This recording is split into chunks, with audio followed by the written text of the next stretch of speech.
Баршаңызға сәлем. Бүгін сіздермен осындай атақты тауықтың сорпасын дайындаймыз. Кафелерде турецкий өте дәмді, өте өтімді. Қышқылтым сорпаны ұнатсаңыз, сізге де ұнары сөзсіз. Ең алдымен тауықтың төс етін салып, сүзіп аламыз. Бөлек ыдысқа осындай сары май, паутинка вермишелін, біраз қасық ұн салып, кішкене уақыт қуырып аламыз.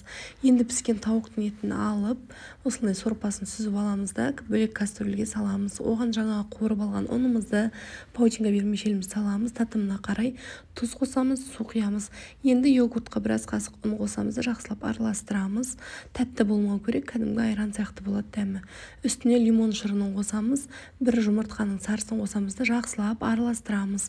Енді бұны кішкене сорпа құйып, массамызды жылтып аламыз да, сразу жаңағы сорпамызға құямыз. Етімізді майдалап қолмен немесе пышақпен бөліктерге бөліп аламыз. Жаңағы айран қосқан сұйықтығымызды қосып жатырып, жақсылап араластырамыз.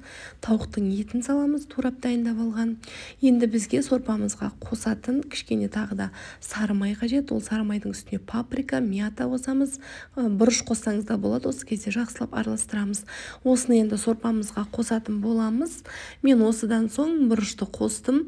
Жаңа мына кезде бұрышты қосуды ұмытып кетіппін да, енді үстіне бұрышты қосамыз, жақсылап араластырамыз. Өте күшті, дәмді сорпа шығады. Нағыз қышқыл сорпаны ұнататындарға ұнайды. Өте пайдалы әрі міндетті түрде жасап көріңіздер. Астарыңыз дәмді болсын, сіздерге ұнайды деген сенімдемін. Сіздермен бірге болған Оспан Диана. Описанияға қалдырам жазып.